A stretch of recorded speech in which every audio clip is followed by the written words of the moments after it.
Good morning. ഇന്ന് നമ്മൾ നോക്കാൻ പോകുന്നത് നിങ്ങളുടെ റിലേഷൻഷിപ്പ് അല്ലെങ്കിൽ നിങ്ങളിപ്പോൾ സിംഗിളായിട്ടുള്ളൊരു വ്യക്തിയാണെങ്കിലും കമ്മിറ്റഡ് ആയിട്ടുള്ളൊരു വ്യക്തിയാണെങ്കിലും നിങ്ങളുടെ റിലേഷൻഷിപ്പിനെ കുറിച്ച് റൊമാൻസ് ഏഞ്ചൽസിന് എന്താണ് ഗൈഡൻസ് തരാനുള്ളത് എന്നാണ് നമുക്ക് കിട്ടിയിട്ടുള്ളത്. റിട്രീറ്റ് ആൻഡ് അട്രാക്ഷൻ, ഈ രണ്ട് കാർഡുകളാണ്.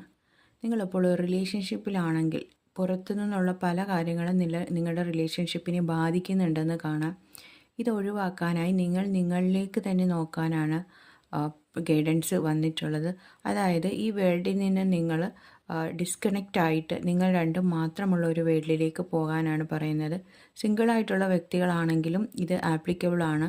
മറ്റുള്ളവർക്ക് പല അഭിപ്രായങ്ങളുണ്ടാകും റിലേഷൻഷിപ്പ് തുടങ്ങുന്നതിനെ പറ്റിയും റിലേഷൻഷിപ്പിലാകുന്നതിനെ പറ്റിയുമൊക്കെ. അതൊന്നും നിങ്ങൾ കെയർ ചെയ്യാതെ നിങ്ങൾ നിങ്ങളിലേക്ക് തന്നെ നോക്കുക. നിങ്ങൾക്ക് എന്താണ് വേണ്ടത് എന്ന് നിങ്ങൾ മനസ്സിലാക്കുക. ഇതൊരു ഒരു മാരേജിൻ്റെയും അല്ലെങ്കിൽ ഒരു എൻഗേജ്മെൻറ്റിൻ്റെയും കാർഡായിട്ട് നമുക്ക് കണക്കാക്കാൻ പറ്റും. സിംഗിളായിട്ടുള്ള വ്യക്തികളാണെങ്കിൽ അവർക്ക് അവരുടെ ജീവിതത്തിലൊരു കമ്മിറ്റഡ് ആയിട്ടുള്ള ന്യൂ റിലേഷൻഷിപ്പ് വരുന്നതായിട്ട് കാണുന്നുണ്ട്. അതുകൂടാതെ കമ്മിറ്റഡ് ആയിട്ടുള്ള വ്യക്തികളാണെങ്കിൽ അവരുടെ ലവ് റിലേഷൻഷിപ്പ് കുറച്ചും കൂടി ഡീപ്പർ ആകുന്നതായിട്ടും കാണുന്നുണ്ട്. പിന്നീട് നമുക്ക് കിട്ടിയിട്ടുള്ളത് അട്രാക്ഷൻ്റെ കാർഡാണ്.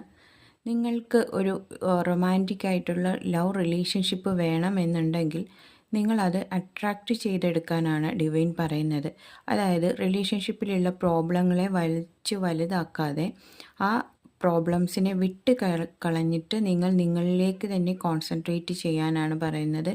അപ്പോഴാണ് നിങ്ങളിലേക്ക് മറ്റുള്ള കാര്യങ്ങൾ അട്രാക്റ്റീവായിട്ട് നിങ്ങളെ തേടിയെത്തുന്നത് എന്ന് പറയുന്നു. നിങ്ങൾ വളരെ അട്രാക്റ്റീവ് ആകുന്ന സമയമാണ്. നിങ്ങൾ നേച്ചറിലേക്ക് വരാനാണ് ഡിവൈൻ പറയുന്നത്.